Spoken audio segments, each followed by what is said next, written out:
pusat itu sebenarnya mendorong kepada jurang korupsi. Kenapa tidak? Karena faktanya memang biaya pilkada kita sangat tinggi. Oke.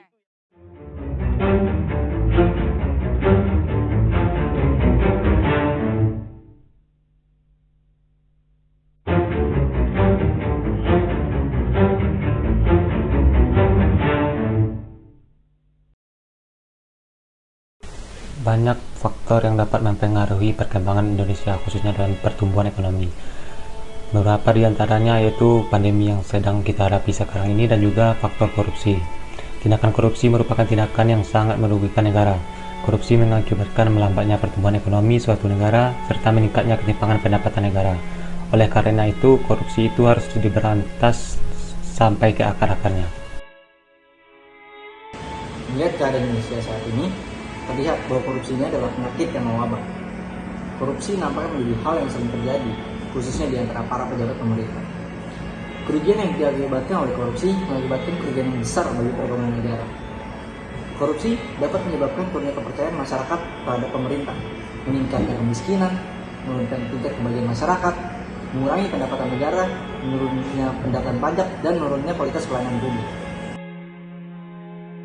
Kita ingin nanti dalam waktu kira-kira 2-3 tahun kita ingin turunan dari nikel ini bisa lari ke yang namanya lithium baterai. Inilah strategi bisnis negara yang sedang kita rancang agar negara kita Indonesia ini bisa menjadi hub besarnya bagi industri mobil elektrik.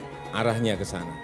Karena kita memiliki nikel, ada kobalt, mangan, dan bahan baku lainnya yang bisa dipakai oleh industri dalam rangka membangun lithium baterai. Dan kita tahu Indonesia adalah memiliki cadangan nikel yang terbesar di dunia, nomor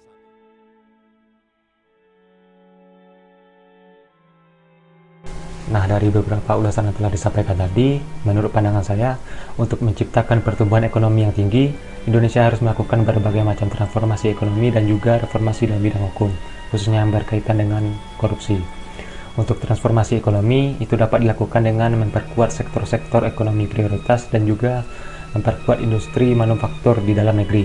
Sedangkan yang berkaitan dengan reformasi hukum, khususnya yang berkaitan dengan korupsi, itu dapat dilakukan dengan merevisi aturan yang berkaitan dengan tindak pidana korupsi dan juga memperberat hukuman bagi para koruptor yang terbukti melakukan tindak pidana korupsi.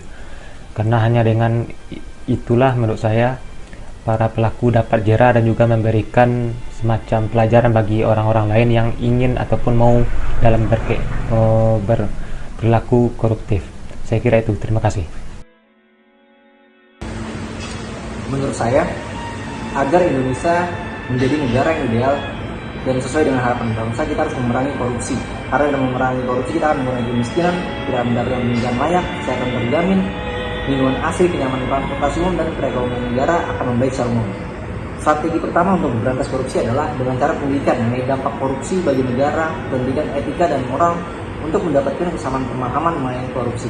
Lalu menyederhanakan pelayanan publik dan meningkatkan pengawasan yang terintegrasi untuk mengurangi bahkan meniadakan celah bagi calon koruptor untuk berpikir melawan korupsi. Ketiga adalah dengan meningkatkan tingkat hukuman bagi koruptor agar menimbulkan rasa takut bagi seseorang untuk melawan korupsi.